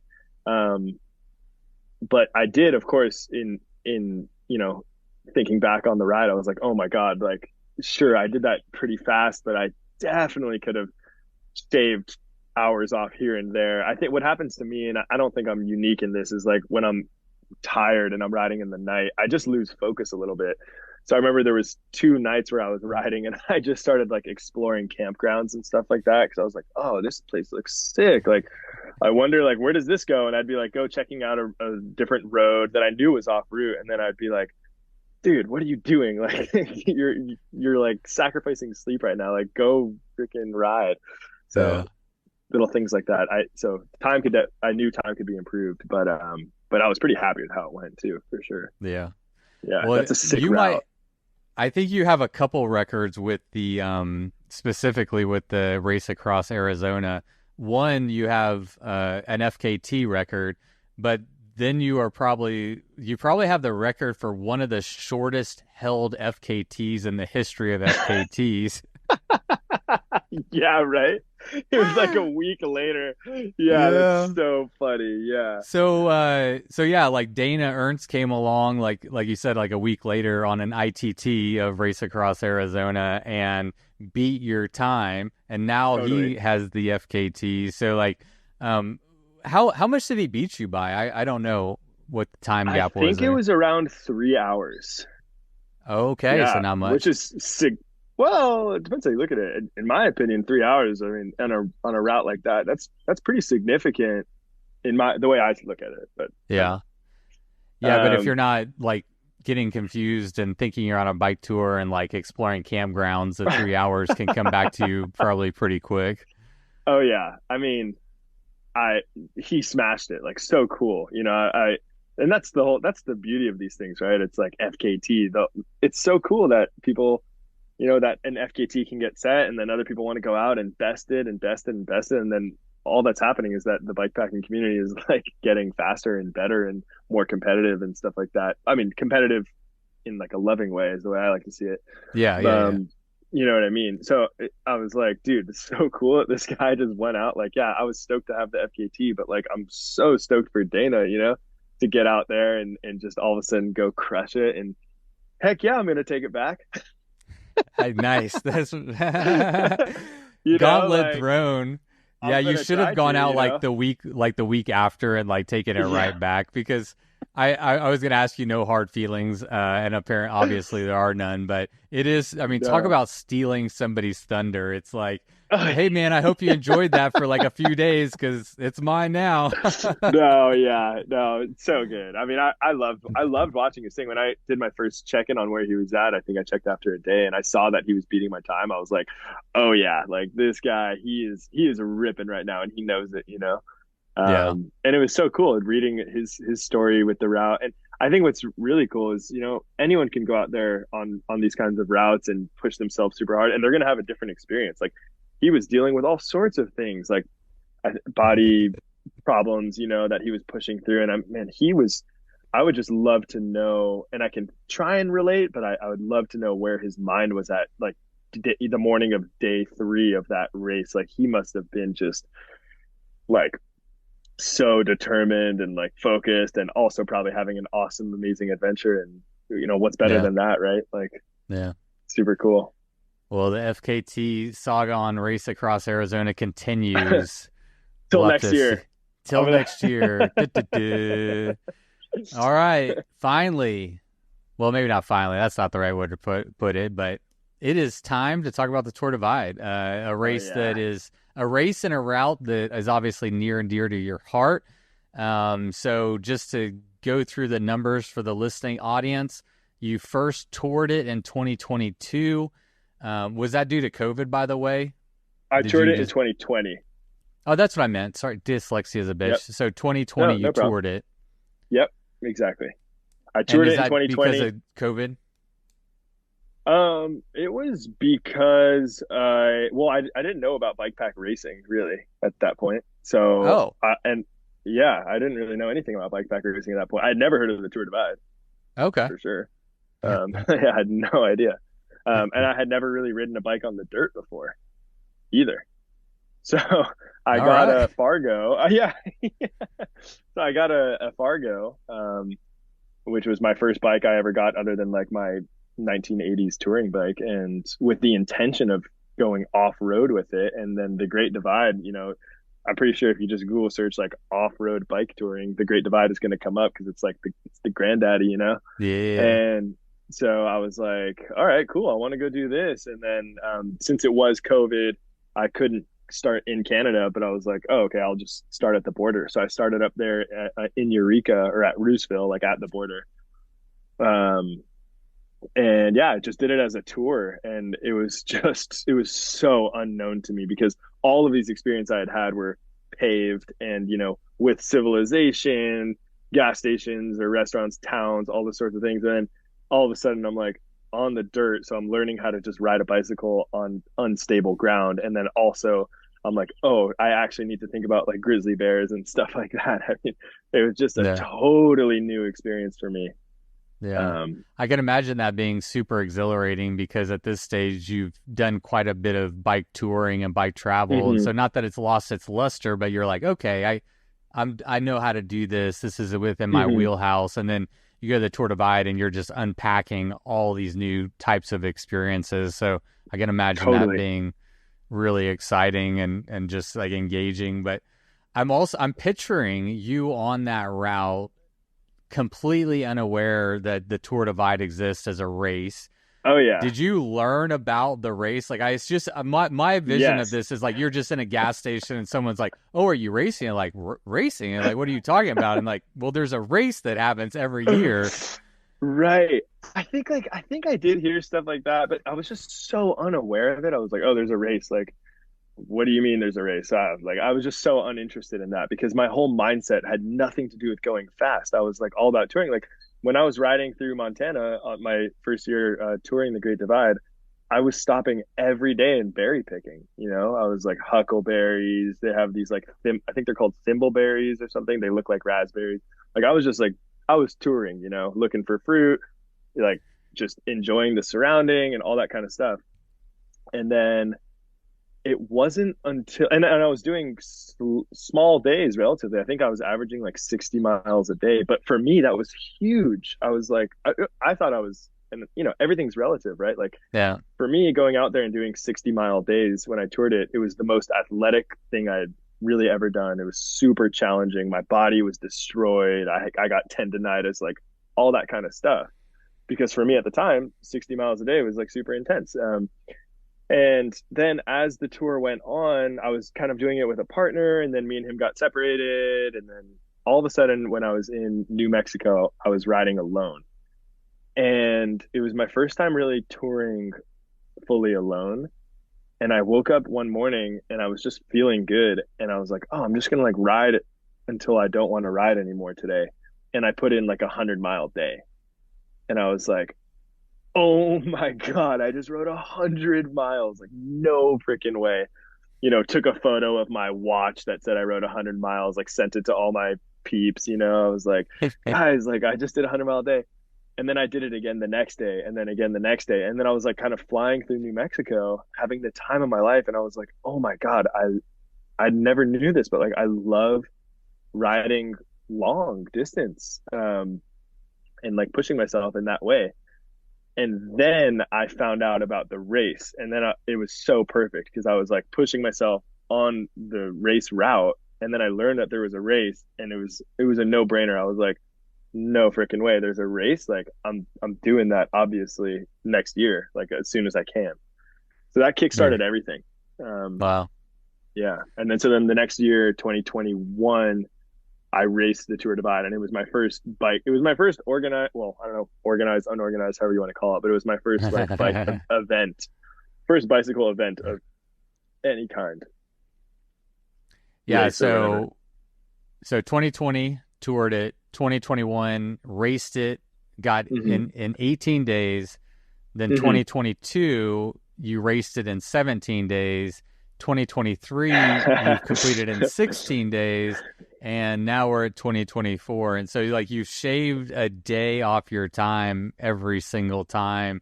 Right. And before we get into like the timing aspect of it, to speak to like the route itself, you're about Mm. to line up at the start of the Great Divide route this time, again, racing it for the 5th year in a row. What is Hmm. it about this route that keeps you coming back for it? Well, I think it's that the fact that I know, even though I know the route and I've seen the route and done it a bunch of times, I know that my experience this year is going to be unlike any other year because there's so many variables on a route like this, whether it's the weather or just the way that I'm feeling. It's just, and also becoming more and more familiar with the route, I almost just learned to love it more and more, so I'm like yearning to be back there, like on Coco Claims, and like yearning to be going crossing the border into Montana, and like I love that route. Something about that route, it's like it feels like my my soul is connected to it, so it's like a no-brainer for me, that if I have the drive and the desire and the opportunity to go do this route again, it's like, heck, of course I'm going to go do it. Yeah, And I feel like I need it. I mean, it's like it's such a the place where it takes my mind and my soul is just it's so powerful. And even though I've had all these amazing other experiences riding in other places and having all these other adventures, the Tour Divide, it's on a whole nother level. Where my mind goes during that event is I've never found that elsewhere. So interesting. I'm so pumped. I mean, man, that's in like 2 weeks time. Is it 2 weeks or 8 days? It Which starts one of June us is 14th. right? I hope I'm right. Oh my God. No, it starts June 14th Oh, it's this June year. 14th. Okay. Yeah. Yeah. Yeah. Yeah. Weird. Oh my gosh. I have it It's in my always the calendar. second Friday in June.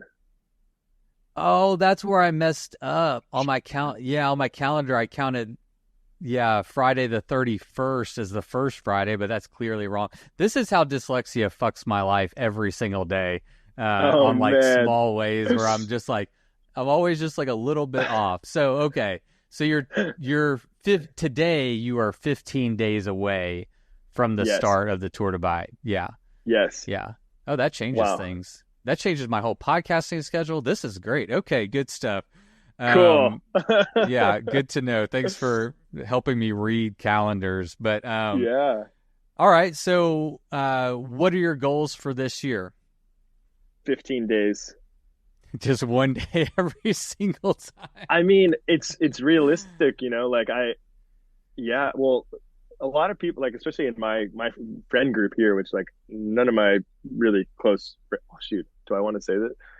Anyways, most of my really close friends here are not like of the biking kind. So everyone's like, "Oh, like are you going to win it this year? Are you going to go try and win it?" Because like to my local crowd, I'm like the bike pack racer guy, you know. Uh-huh. But my response is like it's always the same. It's like, no, I'm not setting my goal isn't to win it. My goal isn't to like place in a certain placement on the race because again, I keep going back to this, but there's just so many variables at play. I mean, it's like a nearly 3,000-mile bike race. Anything can happen to your bike, to your body, to your mind. Anybody can sign up for the race, like you don't have control of any of those things. What I like to have control of is how hard I'm pushing myself, and I think that every year I'm putting myself in a better position to push myself even further and further, and that's shown in my times improving by 24 hours every year. um and so my goal is 15 days, but I'm also aware that maybe there's a couple blizzards and I get stuck in mud in the basin and like all these kinds of things that would prevent me from that. So my time goal is 15 days. My overall goal is to push myself to a degree that I've never done it before, Yeah. and learn and just become better from it. So your goals are purely internal and not associated at all. I mean, like, would a top three add value to your experience, or is it just purely Oh about your? yeah, Of course it would. Like, who am I kidding? Like, yeah, Okay. finishing a top. Oh yeah, like of course I'd love to win. I just like I'm realistic, you know. Top three, that would be amazing. And for sure, you know, if I'm like riding and all of a sudden there's a possibility of finishing in like a top five or something, like yeah, I'm sure it'll motivate me to push even harder. I definitely am aware of that kind of thing, but I just think that going into it, and also I think it just takes a little bit of pressure off myself. You know, I think Yeah. I'm quick to like put all this pressure on myself with this sort of thing, and I think that I just like to go into it at least with the intention of being like, it's not about your placement. It's, you know, it's about the adventure. It's about the journey, and try to do it in 15 days because I know that's within my capabilities. Um, and that's what I'm focusing on. Yeah. I But think that's a yeah. wise approach because as you've indicated, over 3,000 miles, anything can happen, right? Weather and Hmm. mechanicals. And so to hang your hat on purely a first or a fifth place or whatever is tough. And I know like Sophiane is one to say, "Hey, I'm just trying to win it," like Oh, that's the main totally. thing I'm going out for, and that works for him. But like, I think not hanging your hat on like on a placement, but on a personal progression of pushing yourself is, to your point, Hmm. it kind of takes some of the pressure off that experience and probably allows you to actually enjoy the race a little bit more. Yeah, and to make decisions out there for yourself, you know, because and it's definitely happened to me, which is why I know it's a possibility. It's like once you kind of start getting caught up with where other people are in the race, then you might be making decisions that aren't necessarily the right decision because you're like, no, I can't sleep because if I sleep, then, you know, such and such is gonna pass me and then this and that. But it's like if you need to sleep, you need to sleep, you know, and once you start riding not your own ride, you're making decisions about your ride on, you know, other people and things like that, then it kind of becomes a little bit sloppy, I think. So I think Yeah. just like focusing, like what I'm gonna do, I haven't done it yet, but what I'm gonna do is find at one or two people who have finished in the 15-day range and mark down their splits, you know, so like see, okay, what time did they get to Eureka? What time did they get to, you know, the Colorado border and this and that? And I'm going to be doing my race thinking about those splits. That's my goal at least. So that way I'm kind of like pacing myself to go on the 15-day thing.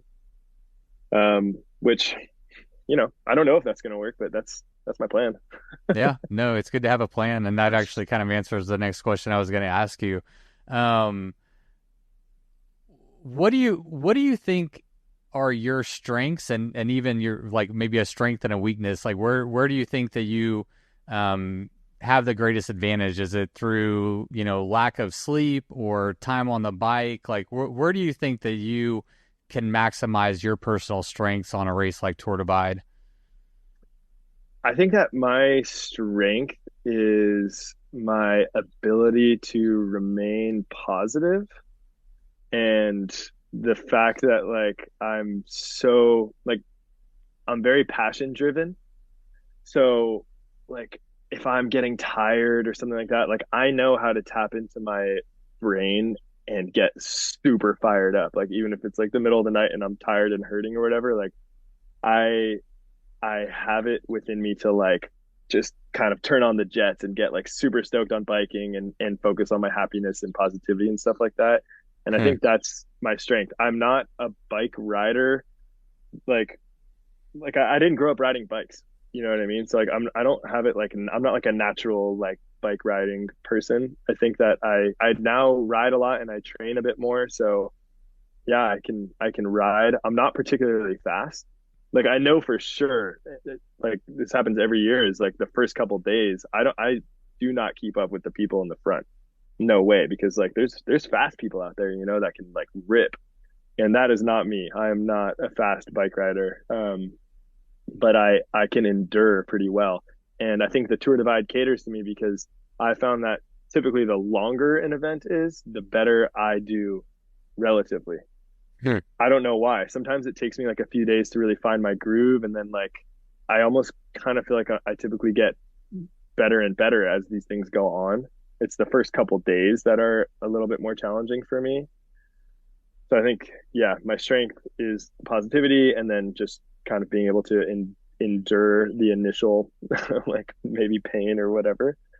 My weakness is descending. I'm so scared. Like I descend really, really slowly.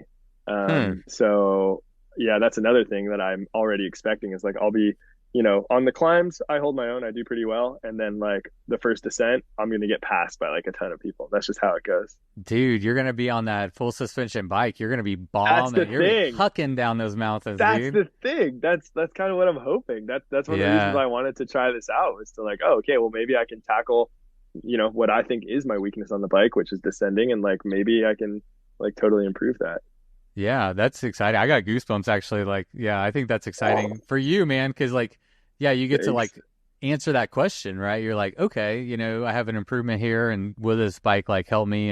And how does like incremental speed and confidence on downhills, which is not just about speed, but it's also like fatigue on the body and mental fatigue of being worried about crashing or whatever, like it builds up over time. So like how does Totally. all that incrementally add up to and where does that land whenever you're at the end of the Tour Divide in Antelope Wells? Hmm. So that'll be really Hmm. interesting to go back and look and see how that all played out.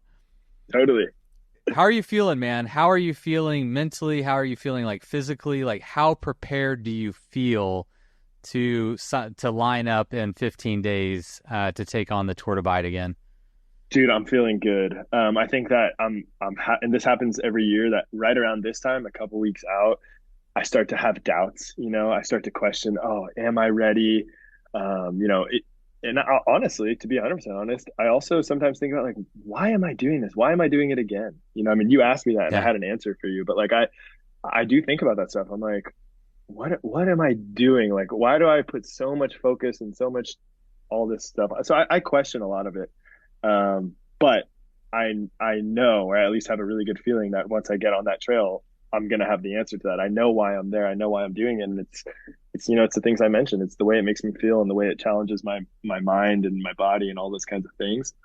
Um, I'm feeling good. Like even though it's really easy for me to question where I'm at. I'm like, oh shoot, I didn't go for a ride yesterday, and I said I was going to, and like, oh man, like, I can think about all those little things. But if I think about my last, I don't know, 5 or 6 months, like I've been riding, like a good amount, more than I ever have Yeah. by far. Like in from January to June of this year, I've probably done like 4 times as much riding as I did from January to June of last year.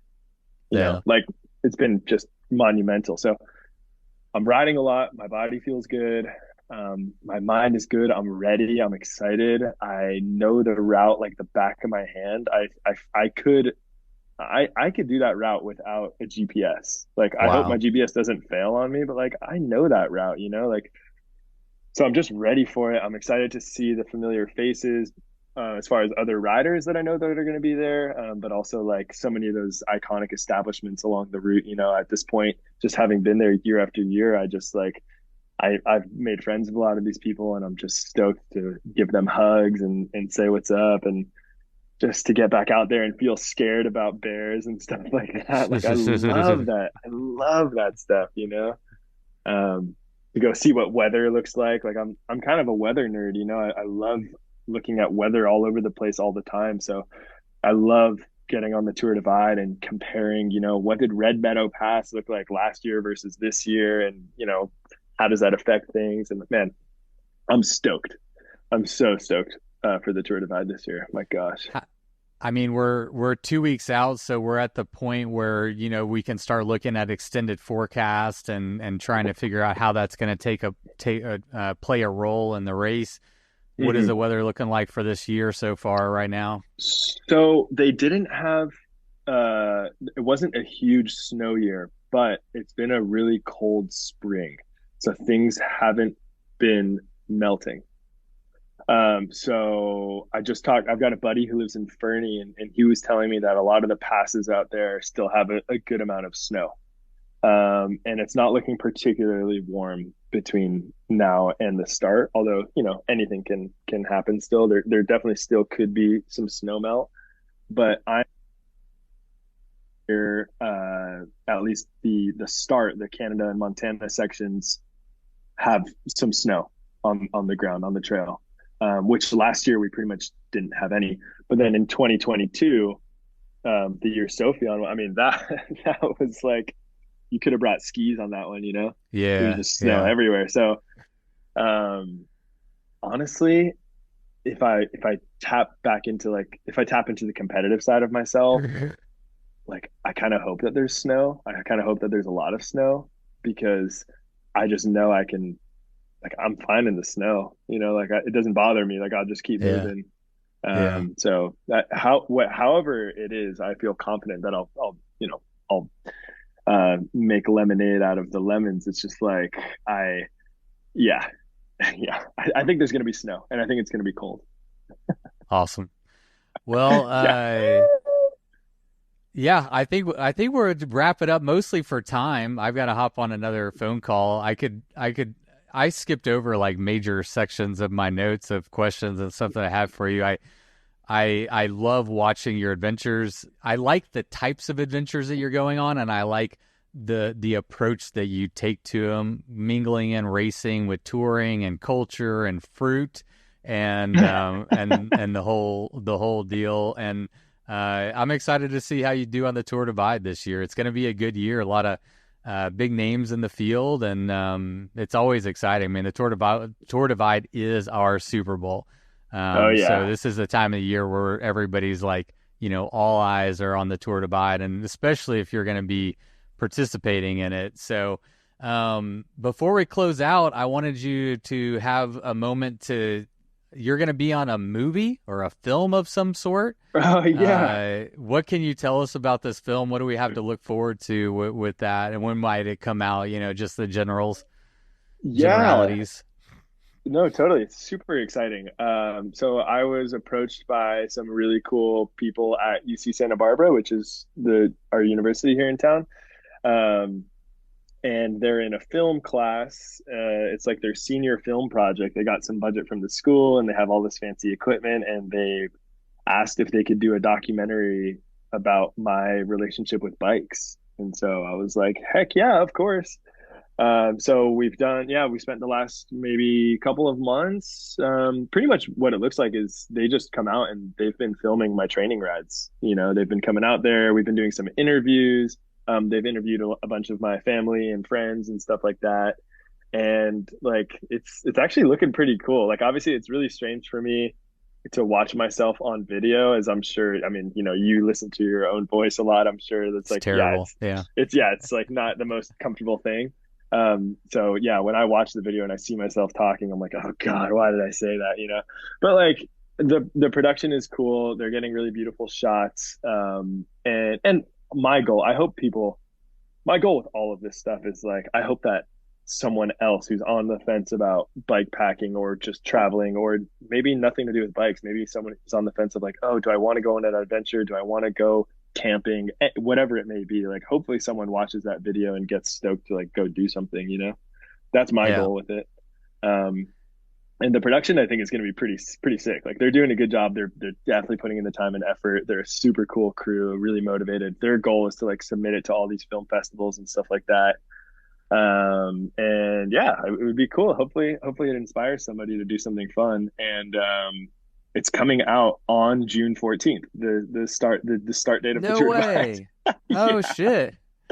I Well, that's something know. to look forward to. So people, obviously, dot watching is going to be going down on the Tour Divide. So hopefully, people listen to this Yeah, podcast and get to know you a little bit better and follow along in your journey. But then you'll also be able to watch that film whenever it comes out on the yeah. on the uh, So the I think Grand Depart.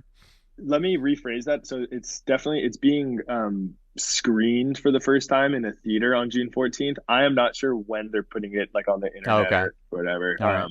Well, Maybe then it's you just that have to day. listen I to this actually don't know. podcast Yeah, for now. exactly. Well, do me a Yeah. personal favor, Dan. Please, when you have time on the Tour Divide, keep those stories coming, man. Keep feeding my algorithm, Oh, man. I love watching cool. you out there, and I'll definitely be rooting for you and everybody out there. But really enjoyed the energy and everything, the life, the vibrance that you bring to the community. I'm a big fan, and it was an absolute pleasure to have you on the podcast. Yeah, I've really enjoyed it, man. I really appreciate you coming on. Yeah, Patrick, dude, I mean, like I said, I listened to your podcast. Actually, I think I reached out to you during the Tour Divide last year because I was riding through the night and I was listening to your podcast with and like a lot of your stuff that you've done with Hal. And like I'm just a huge fan of you and what you do for the bikepacking community. It's just really special, and I really appreciate the energy you bring to it as well. You know, it's like really positive and definitely like I say that my mission is to help people get out there and ride their bike. But man, you are like the king of that, you know, and it's just it's really cool. And yeah, so much love, man. I love what you're doing. I'm so honored to have had this chat with you. And man, I hope we get to like ride together someday or something like that. It'd be super cool. Man, you are on my top three people I want to go ride bikes with. Like, and I Ah, would like a bike tour. Like, I would love to go ride bikes with you sometime. yeah. So, Well, dude, I want get to come do the showdown you for do. sure. Fuck yes, Yeah, I please, really do. Yeah. please, Yeah. please. Kuya is We'll a get good through the Tour Divide, and maybe we'll become best friends. You never know. Anything's Ooh, possible. besties. All right, homie. Well, enjoy it, I man. mean, It's been a pleasure. I'm gonna uh, hop on my next call, but yeah, really enjoyed it, and I look forward to watching you out there, man. sick. Thanks, All dude. right. Happy riding. Talk to you Cheers, later. Patrick. Later. Peace.